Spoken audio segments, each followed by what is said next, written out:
What's good, boxing family? Boxing First Vlog back in the building. Hit you with another one too. Came to bring you a 5-fight parlay. Give you the size that I'm rolling with. It's 5 fights that stuck out of my mind when I was taking a look at this weekend's betting boxing options. Say that fast 3 times. Anyway, first fight I wanted to take a look at is going to be Janibek versus Hassan Nadam. I'm not even going to mess with Janibek's last name. Been real terrible on this channel with these international fighters' names, and I do my best. But anyway, just keep it square. I know I've heard how to pronounce his first name, so we're going to keep it with that. This dude is 10-0, 6 knockouts. His last fight was against Rob Grant on Top Rank. It was a southpaw, so I give him credit for figuring out that southpaw puzzle that can be hard for some younger fighters, not him being young age-wise, but being young ring-wise, 10 fights. So that being said, I thought he did a good job in that fight. He did get the TKO in that one, but it could have been due to injury for Grant, or if I can remember. I'm not sure if he was injured or not, but anyway, it was a good showing from Janibek. That being said, he's in with a vet. He's in with a vet that has some power. He's in with a vet that didn't show out too well in his last fight against Murata. That was an international affair. That travel could have had something to do with it. You know, Murata fights out of that Asian area, so I don't know why he retired in that fight. He didn't look to be hurt. He was taking some shots in that fight, but he didn't hit the canvas, so he did retire on the stool, so to speak. So I don't know what the ins and outs, what it is, but from what I could tell, he showed up and showed out pretty well standing up under that Murata power. Can he do the same thing against Janibek? I think he can. So if I'm putting a bag on somebody in this fight, I'm going to have to support the underdog, who's going to pay me better if he's able to do what this underdog is in position to do. You come into the table with some power, so Janibek has to respect that. He might fight a little bit cautious, giving the underdog the opportunity to win the fight. That being said, man, let's move on to the second middleweight contest that they had on this card, and it's containing Patrice Volani against Esquire Escavia Falco. Falco's from Brazil, middleweight, getting a little older, getting along in the tooth just a little bit. 31, should be about 31, 32 coming into this fight. Had about a year and a half layoff before he fought on that Berchelt Verdez undercard. He stopped a European, that's Russian type of guy, Arthur Akavav, I believe his name was. Akavav looked like he was more tired than hurt in that fight, so he another fight got stopped on the stool, never came out the corner. So you still got to give Escavia his props for being able to make the dude not even come out. So as far as what happened in the ring, it was a grindy type of fight. He's kind of following Arthur around the ring till he caught up to him. They both were trading punches, so you got to give Falco a lot of respect for his chin. He ate a few shots in that fight. But this youngster coming out of Canada, Patrice Voloni, man, I'm liking this dude. 16-0, 10 knockouts, can box, but can also fight in the phone beef. And to me, I think that's what we're going to see this fight. Toe-to-toe, middle of the ring, a lot of rope action fighting. I mean, toe-to-toe, these two dudes are going to be swinging. And I'm going to roll with the age in this one. I'm going to roll with the youngster from Canada, just trying to make a name for himself. I think this is his night. Again, Falco I'm not sure he's the house fighter in this situation. Even though he's already signed to Top Rank, I think Top Rank might have found himself a new guy to kind of push out there like that. So the winner of this Voloni fight and this Falco fight possibly could get the winner of the aforementioned fight between Janibek and Hassan. So that being said, man, I'm rolling with both the underdogs in that particular situation. So again, this video is about betting on boxing and trying to have your money in the best situation. I know, you know what I mean, people think, well, the favorite, just go with the favorite. Yeah, but if you see the Kiko Martinez, Kid Galahad situation, you really got to analyze it a little bit more, because as they say, anything can happen once that bell ring.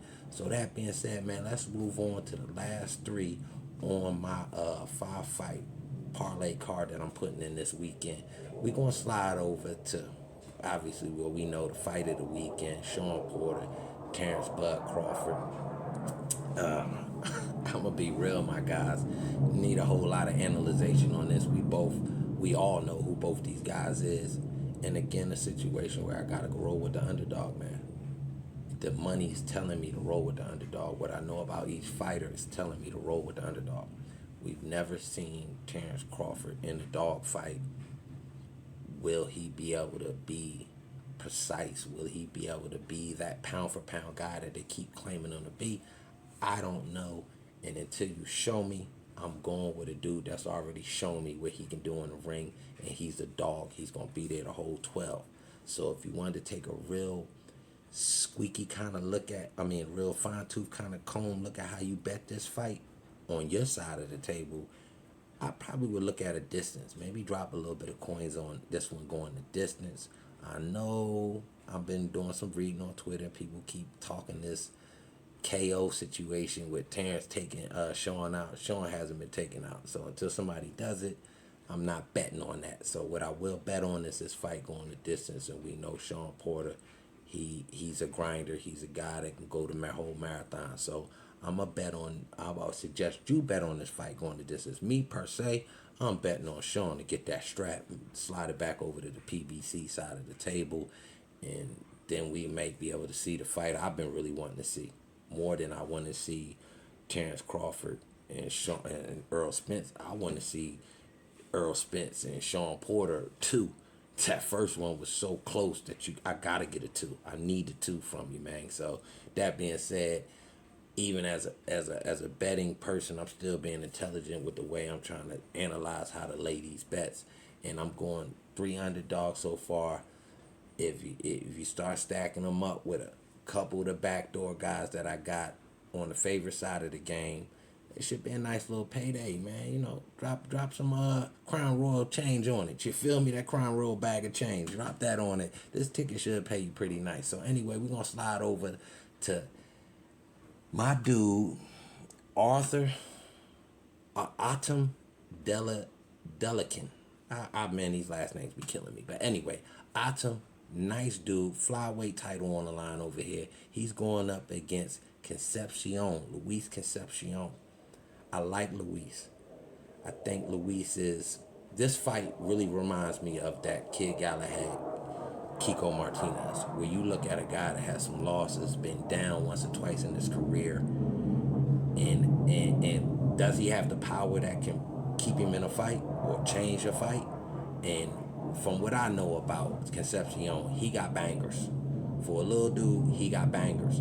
So in this particular fight where you're fighting somebody that also has some KOs under his belt, and Adam, he has more of those grinding stoppages. He has more of those wear you down, volume punches, the ref jumps in, thanks to fighters overwhelmed stoppages, not stingy, hardened punches like that, to me, from what I've seen. So if I'm going with the power side of it, I got to go with Concepcion for the one-hitter quitters, for that eye-catchy shot, that one shot to change a fight. I think with the way that Adam throws his volume, he can be caught in between, because he stops punching and he takes a picture. If Concepcion can eat that volume, fire something in return, man, you might get lucky and hit that home run. But I ain't gonna lie, man, I think the volume is gonna be too much for Concepcion. So in this particular fight, I'm going with the favorite. I got to go with the favorite in this one, man. I even though I like Concepcion's power, I just think what he's been through, we might not see another Kiko Martinez situation till sometime in 2022, but I don't think we're gonna see another one this year as far as that underdog KO type of victory, you know what I mean? So anyway, sliding on over to one of my other fights on this 5-fight parlay, we're gonna talk about Demetrius Andrade and Jason Quigley. This one should be quick, man. I mean, at this one, I ain't gonna lie. Big shout out to my guy Toriano Johnson. He was the only guy to stop Quigley, and I think the second guy to do it will be Demetrius Andrade. So if you looking at another way to bet this fight, probably look to lay a couple dollars on a stoppage. Don't go rounds or anything. Don't try to do that. Don't get a fine. Don't try to get like you're an expert with it. Just but throw a little something over there on the knockout, because I think Andrade's gonna try to impress. I really do. But I ain't gonna lie, man. Quiet as kept, Andrade's been on a longer European tour than Canelo Alvarez. This will be his 6th European fighter. That's crazy, man. That's crazy. Anyway, that one should be easy one to pick. Quigg don't have the power to stand up under this guy. And if Andrade really sits down on a combination, I think he can get Quiggs out of there. Anyway, man, let's slide over to... Oh, I think that's it. Did we go over all of them? I think we went over all of them, baby. So anyway, your 5-fight parlay, let's run it down again. We're going to go with 3 underdogs, 2 underdogs, 3 favorites. My 2 underdogs is going to be Valoni against Falco. Is going to be Nadam against Jennebeck.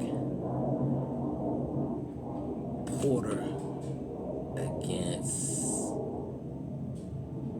Crawford. Yeah, I'm going to go Porter. Yeah, I'm going 3 underdogs, 2 favorites, man. I'm going 3 underdogs, 2 favorites. I think that's going to be the way that this one rings up a little bit when they get to adding up the numbers. I think this one will ring up. Might put a couple quarters on it. I ain't going to go full unit. I might put a couple quarters on it.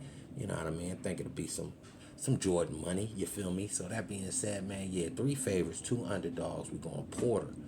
We going Nadam. And we going for Loney. The favorites in this one that I think really have the edge in their matches is going to be Demetrius Andrade over Quigley. And I do believe Adam Delaking, he could pull it out against Luis Concepcion. That being said, man, y'all tell me what y'all think in the comment section. I appreciate all you dudes rocking with me. If I rambled a little bit, forgive me, man. My thoughts be running when I be thinking about boxing. But anyway, man, I appreciate the support. And keep following me, man. We're going to keep working.